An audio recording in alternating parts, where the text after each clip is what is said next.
Welcome to Beacon Bits. I'm your co-host, Serge Boudreau, and every episode I will be joined by my co-host, Yves Boudreau. We delve into the world of work from the employer and employee viewpoint.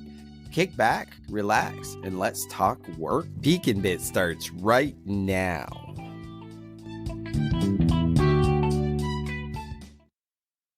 Hello and welcome to Beacon Bits. I'm Serge, your co-host, joined by another Boudreau, Yves. How's it going? Doing well. How are you doing?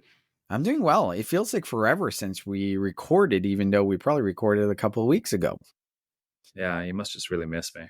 Oh, I do miss you a lot. Hey, understandably. Well, missing.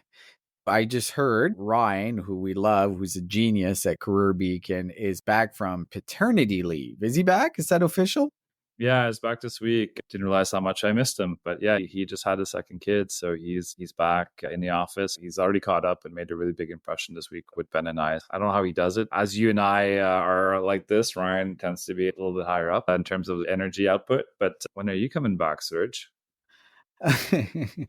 That's a good question. You never know, right? You never know what the future holds, but excited to see Ryan back at Career Beacon. And obviously he's probably really motivated because now he's got 2 kids to take care of, and that adds a lot to it. And most people don't realize, but Ryan is based in Japan. Yeah, he's based in Japan. However, he will be here for a whole month in late November, early December. So we will see Ryan and the babies, I believe. Pretty sad if he doesn't pop in the office. I'm pretty sure he'll be stopping it. I'm pretty sure you will. Usually it's just people bringing in dogs to that office. So it's good to have babies come in. Sure. Yeah. Well, you didn't mention this. I guess we mentioned it last podcast, but I'm coming in a week and a half. So we're going to go golfing. I'm going to probably lose. So talking about that, I was thinking of how we should play this. So we've got Ben, who is your co-founder, who's a really good golfer. You're mediocre, but you're getting better from what I'm hearing. And then there's Travis, who's like a pro golfer in so many ways. Then there's myself. So I was thinking of teaming myself and Travis against you and Ben. And let's see what happens. And what we'll do is like best ball. So me and Travis drive, we play the best ball, and the same for you guys. Yeah, we'll still have to set a handicap though. Oh, no. It's too... you guys play regularly. I don't play as much. I haven't played in like 2 weeks, so I don't have time, Serge. The last time I played was with you 2 years ago. It's been a long time. Sounds like a you problem. I'm down for some type of competitive thing for sure. But yeah, we'll have to figure it out. Even if you play best ball, you're just going to hit 99% of Travis's ball. Like basically by the end of it, you're just going to be sitting in the cart watching Travis play. That's okay. That's okay. Yeah. I'm okay with that. If you don't feel confident, you can beat me directly, I guess. I'll take that as a compliment. Yeah, I take it as a compliment. I'm not 100% sure. We'll see. I got to go to the range in the next couple of weeks to get that swing sharpened up. But Yves, let's jump into the podcast and a couple of topics I want to talk about today. But the first one is side gigs. You've been an employer for a really long time and you've had employees potentially have side gigs. I think I could have been the example, right? Like I had the podcast, had different things. But there's a couple of stats that I want to go through, then I want to get your thoughts on it. If you think about the older generation, side gigs were thought about completely different than they are now. And part of it is just the accessibility, right? You didn't have a phone, you didn't have a computer that gave you access to the world, where it's different now. The millennials and the Gen Z have grown up completely different. So there's a couple of stats that I want to go through to give us an idea of what are side gigs in the marketplace right now. And the generations are seeing it a little bit different. Generation Z. Okay. What are you laughing? I said Z. Which one did I say? Generation Z. Okay, that's fine. Which one do you use? Generation Z? But we're Canadians. I think it's supposed to be Z. Or is it the opposite? I don't know. It doesn't matter. So Generation Z. Okay. like Zellers. Remember Yeah, sure. Zellers, the good old days? Hmm. Have seen a 19% increase in taking on side jobs from 2022 to 2023, Yep. while millennials have seen a 12% increase. What was really shocking to me is over half of Gen Z and millennials have some type of side gig. First Hmm. of all, are you surprised by that? I don't know. My first question when you share those stats is like, what is their original job or what's their main job? And so I'm not surprised that we all see the news that people are having a hard time making ends meet. So depending on how much their main job provides for them, that's not shocking. So I think that's the piece of information that's missing for me. But we're seeing it. We're seeing it with the employment data. Most of the new jobs created are part-time jobs. Yeah, I was reading some reports from the World Economic Forum yesterday that's showing that that number is just going to keep increasing. Part-time, contract work, temporary work, like all of that's going to be very much a trend that's going to continue to grow. So yeah, it's unfortunate. I'm assuming for some because that's the only way that they can survive. We saw a video that I shared with you earlier today about this Gen Z person who is, really upset about the fact that she can't make ends meet with just one job. She lives by herself. I think you lose sight of that sometimes. Like a lot of people, especially a lot of young people, they have one single stream of income coming in. yeah, A lot of times it's not enough to pay even the yeah. rent or to buy food. So not shocking if you put all that together. There's a couple things like looking at the data here. It doesn't really specify what type of roles they do on a daily basis, but I'm going to make some assumptions here that it's across the board. It could be that young lady, that video worked at Walmart, right? Hmm. But I'm sure there is people working, say, in software development that have multiple skills that would be willing just to leverage those skills for a small project or something Yeah, like that.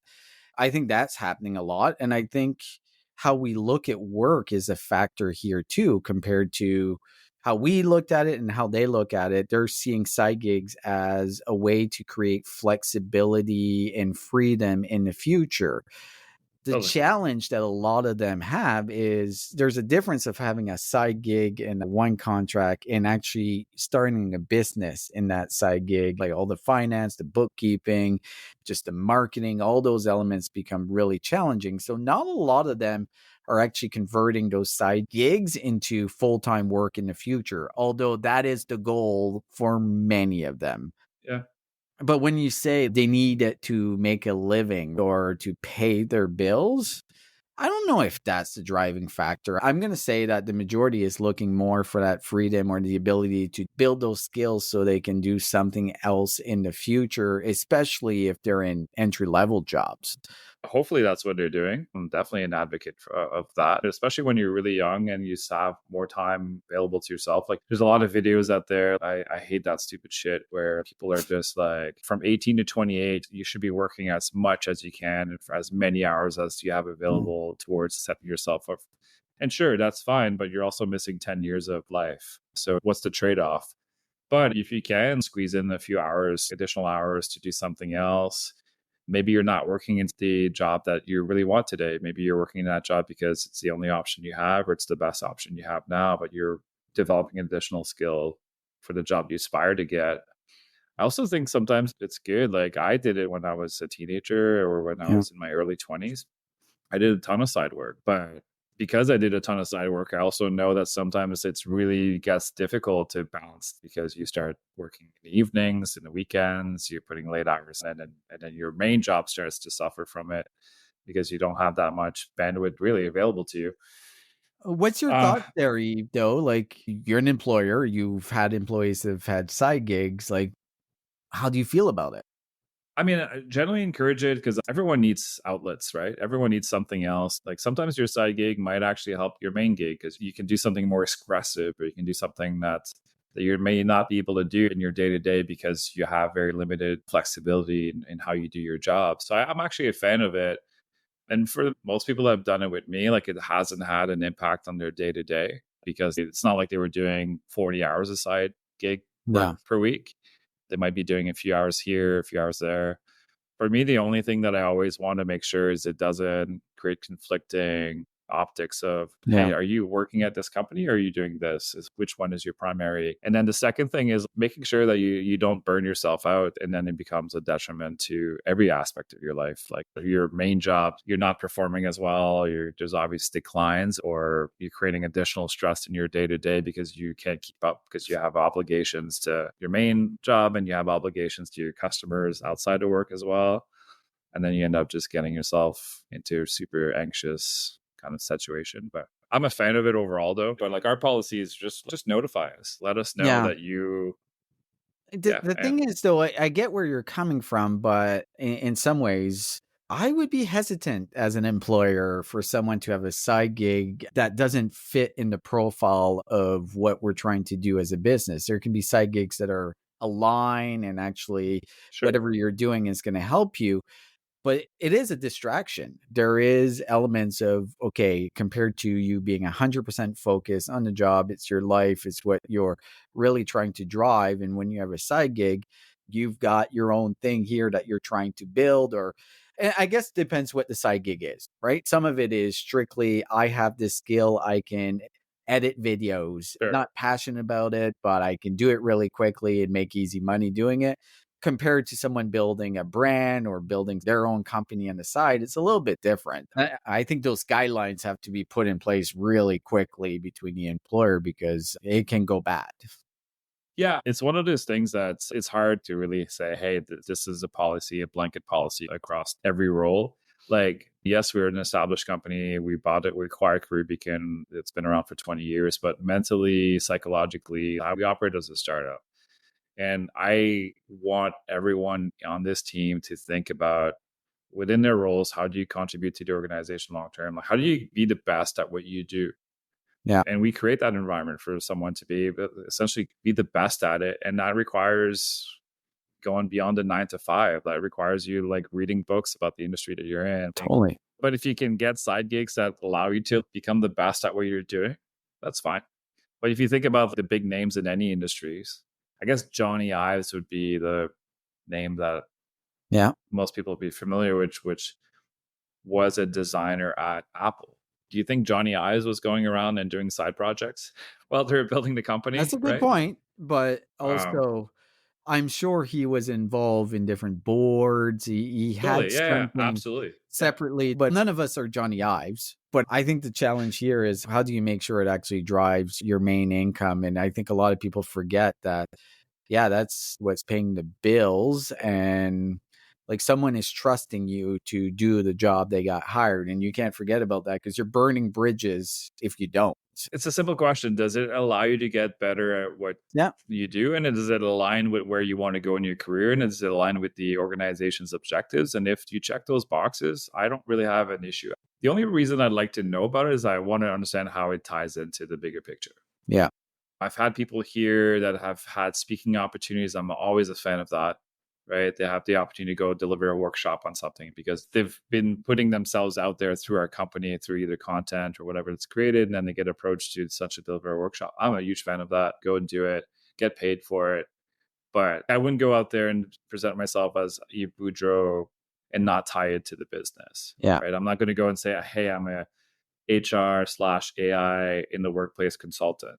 And I'm doing this as I'm running this company. But I would do it as Yves Boudreau, CEO of Career Beacon. Same for people on my team is you get that opportunity because we gave you a platform to get that opportunity. Go represent us in those moments. I But think yeah, that makes a lot of sense. So before we close off this topic, a lot of people ask me, okay, what are those skills that companies are willing to hire that you can do as a side gig? And here are the ones that are listed that companies are willing to pay freelancers more than anything else. So digital marketing, so understanding like SEO, pay-per-click advertising, web development, content creation, which is a big one. Really, this economy is based on attention now. So if you as a person can create attention and people follow you, there is ways to make money. I've seen it firsthand. One that's interesting is cybersecurity, because I hear a lot about that. We're also seeing a lot of virtual assistant. If you have deep skills in AI and machine learning, people will pay you whatever you want to get paid at your convenience. video editing, content creation, audio editing. I think those are all skill sets that are easily marketable and you can do as a side gig without affecting your main job. Yeah, those are all kind of tied into like IT and tech, though, like most of They the are. ones that you shared. They're the So easiest one because think about it, it's the world. You can go on Fiverr, yeah, you can no, go. those are like absolutely the most accessible ones for sure. But again, I don't want necessarily us to be in this just tech mindset. The reality for side gigs for people, they might not be options for. Yeah. Okay, let's not talk about tech. Learn how to build a deck. I don't know. I know that's not that easy, but like you can get tons of work if you can do anything in construction. You Yeah, told the stories about washing windows. That can be a side gig that you do nights and weekend. But being a little bit selfish and not wanting to do any physical work, I'm looking at the tech ones. I'm figuring out if I can do any of those. yeah, the physical work side of things. You're gonna have very limited options because most of those jobs you need to be able to lift 20 pounds. Oh, ooh, that hurts so much. You like look at these pythons; they can lift at least 25 pounds. Yeah. But Yves, you were saying before the podcast, talking about you're going through hiring people right now. Would love to get your perspective on what's happened. Did you hire? What was your experience as a CEO hiring 3 new roles? So I will say we have not posted jobs since 2021. When we acquired the company, we literally did like a hiring spree. We went to from 4 to 21 like within a few weeks, few months. So we haven't hired any new roles for around 2 years. I mean, we're in the space. I've seen hundreds of thousands of applications throughout the years that we've been operating. I was still a little bit shocked. Like Talked about what? just I was shocked of the lack of common sense. Okay. There's two things. So I'm very empathetic towards some of the desperation levels that people have towards getting opportunities. And I really want to make sure that's clear. Like I'm not bashing someone who is taking a shot at a job that on paper there's just no way that it would ever fit the bill. Yeah. But there's also a whole bunch of other situations that happen. So I actually started writing a LinkedIn post. And like, if I post this, I'm not sure how this is going to go. I'll share a few of those Yeah, things. please do. I'm curious. So I looked at over 300 resumes. Roles that we're hiring for right now are customer success and SDR, sales development rep, which are difficult roles. That's a Yeah. challenging position in particular, and a junior marketing coordinator role. And so I think we're close to 350 applications across all those roles at the time. So some of the interesting things that came up outside of just the quality of the resumes themselves. One, there's some clear resumes that are created with AI. Okay.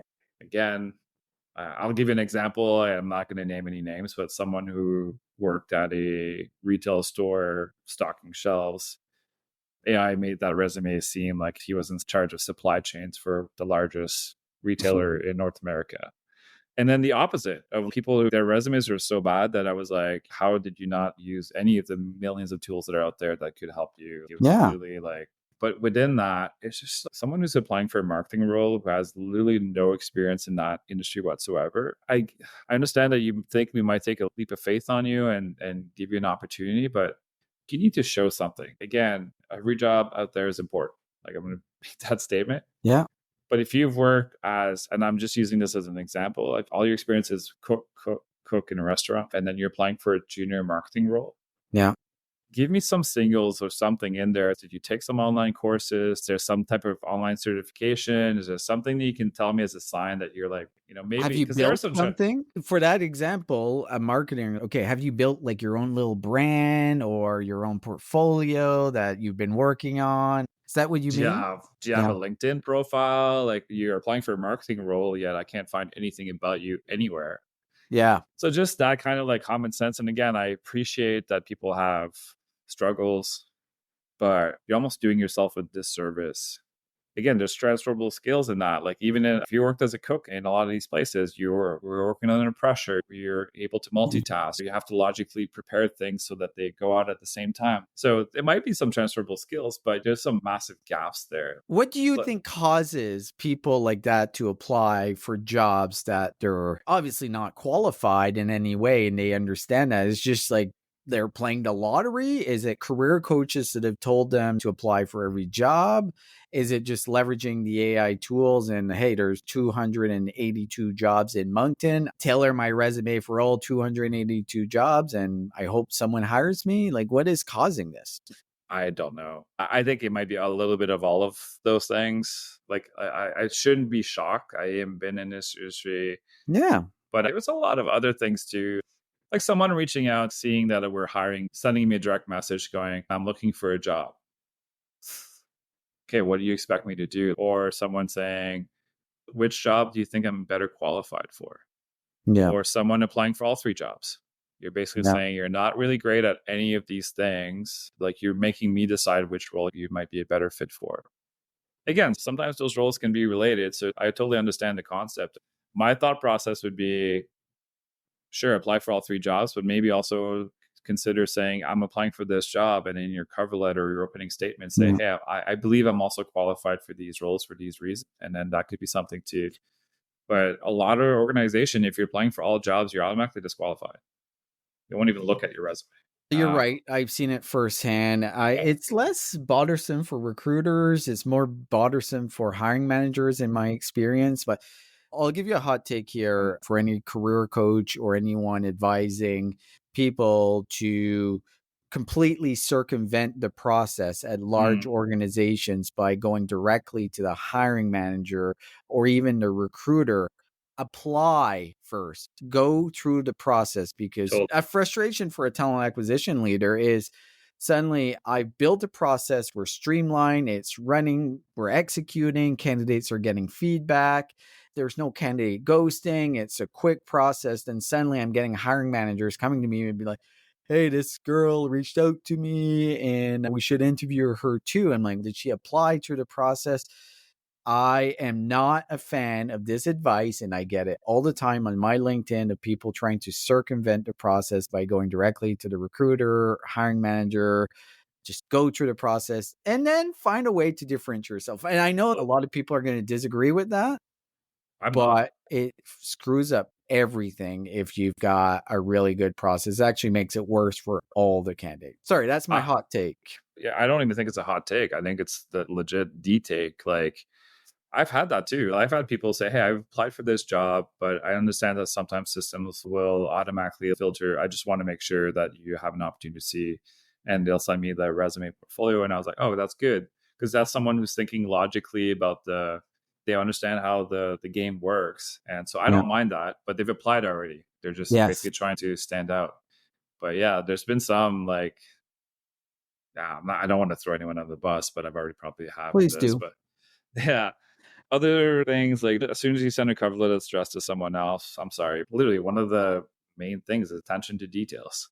Yes. A handful of those resumes had cover letters attached to organization that had not remotely related to us. One of the other things that happened this week was reaching out to someone to book an interview and then go, which job is this for again? Like, dead to Come me. on. So for me, as soon as you apply for a job, like your interview process has already started. The application is the beginning of your interview process. And Interesting. so that's how I So, see it. okay. Yeah. I don't think anyone's ever put that in perspective for me, but yeah, I like that. Yeah, because you're already sending a signal by the way you apply for that role.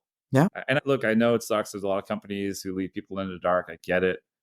We're not one of those organizations, but there's a lot of companies who either don't have the resources or don't care in terms of letting people know whether they're qualified or not. We actually talked to some people too in the last week or so who did amazing jobs at just how they prepare for job search. Like Yeah. spreadsheets, they make a list of the types of qualities they're looking for. We anecdotally heard of a story this week where this young guy who is just finishing university applied for 75 jobs, got 4 interviews out of 75, but got a job in the field he wanted for an organization or a company that he was excited about working at. But that's a very small percentage of conversion there. One of the things that you mentioned, and I'm curious if you're seeing this or getting this feeling, do you feel like the applicants are using any type of AI outside of the cover letters, even their resume, to apply to a lot of jobs? You mentioned one thing there that which job was this? Do you think people are doing that now? It's hard to tell, honestly. You have a tripwire thing there that I read about this week that might actually be helpful to our listeners to identify whether someone used AI to apply for the jobs. Yeah. I'll share that in a second. The last thing I'll say is don't lie about location. We saw a lot of those. They'll put a location, but their phone number doesn't match. And then there's nothing on their LinkedIn profile that indicates they're at all remotely located. I understand. You're automatically disqualified by lying about the location. Oh, do you think they think I'm going to go through the process? They're going to love me so much that they're going to be like, we'll work it out. Because I was having a conversation with the head of talent acquisition at a very large bank here. And she said that was her biggest challenge. So they ask questions like, are you legally entitled to work in Canada? And everyone is answering yes. And then they're going through the process and getting to the offer stage. Yeah. And the story changes, which it actually made it way worse for the candidate because there's no way they will be considered in the future. But this is happening a lot. Yeah. The message for me would be like, in this case, the way that we set up these roles is we want people in the office. I know that might be counter to what's going on in the world right now, but we want them in the office for the first year. Yeah. They're entry level roles. We're a small team. We want to be able to ramp them up. I know that's not really popular these days. And then you can qualify for a hybrid work setting. So we are not going to go through the process of helping someone go through the whole immigration process for what is considered an entry level role. Maybe for specialty roles, maybe for certain positions that like hard to find talent. Absolutely. There's so many other factors. It's not just because there's a cost associated. There's all these other factors, right? You're going to be relocating yourself, your family, everyone here to essentially get an entry level role with this organization. You might come here and realize you don't like it. Yeah. You might come here, you might not be a fit. So it's not like we're setting you up for success by doing that in the first place. There's just too much risk involved on both sides. Now, if it's a hard to find position and really that's the best talent available, absolutely. But for me, it's just having that logic, thinking about the bigger picture before you apply for these jobs. And look, maybe it's worked for some individuals. I don't know. Maybe some people have had success doing that. I just can't see it, but maybe. Yeah. Yeah. 300 resumes.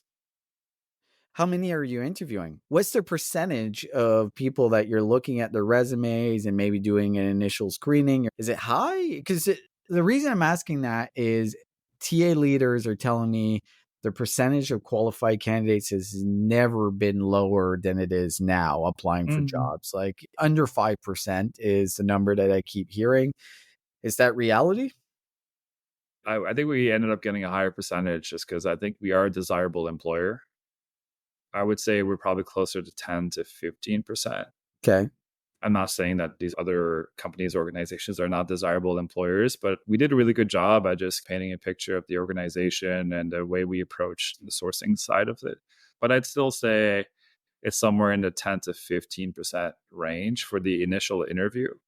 But that doesn't mean that after the initial interview, that percentage is going to be much lower. I would say with So you're confidence telling in terms me 30. There's 30 candidates out of those roughly. that Yeah. you're going to pre-screen or bring to next steps. Yeah. Okay, interesting. Sorry, I'll say Go that ahead. there was a percentage that was actually almost there. If they get a few more skills or fill a few Yeah. more gaps, they're not that far off. But we're a small team and we literally need to have everyone be, I don't want to say A players, but they need to be B plus and up. But in a large organization, there's still a lot of potential for people that are missing certain skills or experience that they don't have yet. So our bar is probably a tiny bit higher because we don't have the flexibility of having people that we can ramp up for over long periods of time. We just don't have the resources. Let me But ask you a question on that, Yves. So for a job seeker that is maybe limited in experience, right, and is looking to get mentored or there's going to be a focus on their learnings, my thoughts is don't go to a startup, go to a larger organization because there is a lot more resources. There's a lot more budget. There's a lot more that can help you like gain that skill and experience than a startup where they're expecting you to move really quickly. Like I don't have time to train you. Like I hired you to do this friggin' job. Just do it. Am I wrong? Yes, maybe. I don't think you're wrong. Go to a company expecting they're going to show you everything. Don't come here expecting we're going to show you everything you need to do to be successful in the role. I always say I'll invest in you as much as you invest in yourself. And so for me, it's like come here with a mindset that, hey, I'm going to read these books. I'm going to do some off hour training and ramping up on things that I'm not familiar with today. I'm not just going to expect to come in here and get a class every day. Because a lot of times we don't also know the answers to everything. We're hiring for roles sometimes that we don't have internal expertise on. So we're expecting you to help us figure that out. The one thing I like about hiring someone who's just coming out of school is that's still ingrained in them, right? They're coming Yeah. out of the education system where they were learning and memorizing and applying. So if you can continue that consistency in their first jobs, okay, you're just going to keep learning. You're not done Yeah. school. Like school's not out for you. But for someone who isn't, there's still a lot of opportunities with other businesses, just not here. Well, Yeah. I guess it all depends on the personality, right? Like how they're driven. And the majority of the population is looking for knowledge to be handed to them. And if that's the case, in my opinion, go to a larger organization, because smaller companies just don't have those same resources or time, and everything is moving really quickly. And non-execution is noticed way more than large organizations. You can hide in a large organizations for decades. Think Well, a about, lot of times you're also expected to do one function. yeah, fair Like enough. you're here, like you start with one function, but there's so much cross pollination with Yeah. everything. But the right person, it's a dream environment for the right person who wants to come in and drink from the fire hose. Like even for myself, I'm still growing. I'm still doing stuff I've never done before. Question for you. You mentioned earlier about AI, and I want to share this. Pretty sure we have more employers than this job seekers maybe listening to the podcast, but of our 6 people, I'm assuming 4 of them are employers. 2 of them are my wife and your wife. But I don't know if you came across this, but one of the things that I saw, Ben shared this with me. They put random things in the job postings. They'll put, hey, we have snacks at our office like bananas and grapes or whatever in the job posting. And they use it to figure out if AI just created a matching resume that includes the words bananas And and grapes on the other side. I've not heard about that. I've heard of some people trying to test exactly what you're saying. We talked about this in many ways. Like AI is fantastic, but also everything is going to be the same. Like the biggest complaint I get from recruiters is every resume initially looks qualified, to your earlier point. They're running it through AI and it's finding every job they had and it's trying to connect the dots.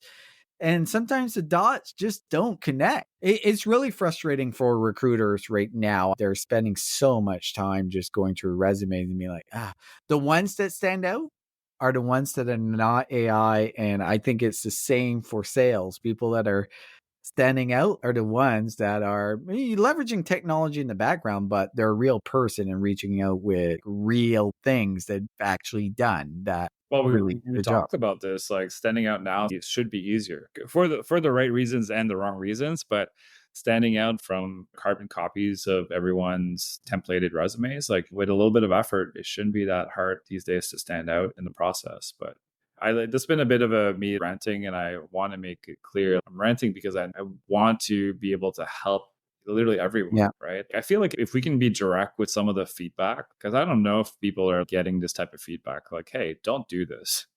I don't know if they're getting that advice or if people are sugarcoating it, but I feel like we should just get straight to the point, whether it's pleasant or not to hear. I think it's helpful. No, well, you know what? I have a group of people in this industry that what's the right word? I don't want to say anything too harsh, but are a big reason that candidates are being led astray. And it's these career coaches that have no friggin' clue what actually happens in the hiring process, how ATS work, how people screen candidates, and they're telling them like a bunch of bullshit, like complete bullshit. And if you don't know what you're talking about, please stop giving advice to job seekers that are trusting you. So let's leave it at that. Career Maybe it's their coaches, side gig. yeah, maybe it's their site, but they suck at it. So please stop. Career coaches should not be a thing. On There's that some good note, ones out there. I don't want to end on that note. There's some good ones out there. I don't want to say there isn't, but I used to be anti-coach too, and I've changed my mind in recent well, years. okay, wait, there's a difference between a coach and a career coach. Okay, And, for okay, sure. you're probably right. Let me take a step back. There's probably some good career coaches that have There's some done good it. ones out there. Actually, I know a couple, You but the should be a career majority, coach. yeah, the majority are really bad. and are leading candidates astray and giving them bad advice. If you want to see, go on LinkedIn and just type in career coaches and read their advice. I can tell you, go on Yep. TikTok. They are giving this advice to job seekers to do this, and it's hurting them. Can I leave it on that note? Sure. I'll give you Okay. that. Perfect, Yves. Another fantastic episode. And don't say we have 6 listeners. Like, we literally are growing a massive audience here. I see the numbers. So, I don't know what the numbers are, so I trust you. okay, well, they're growing because we're having some interesting conversation and interesting perspectives. So, go on YouTube, careerbeacon.com, find our Beacon Bits episodes, and listen, subscribe, Spotify, Apple Podcasts, wherever you do. Listen to this podcast while you're walking because the Boudreaux are Did you say dropping some Apple? knowledge. Did you say apple pie? Apple Apple podcast? I Podcast, think you said Apple Apple Podcast. podcast. All right, that's enough. Have a good one. Appreciate everyone listening. See you. Au revoir.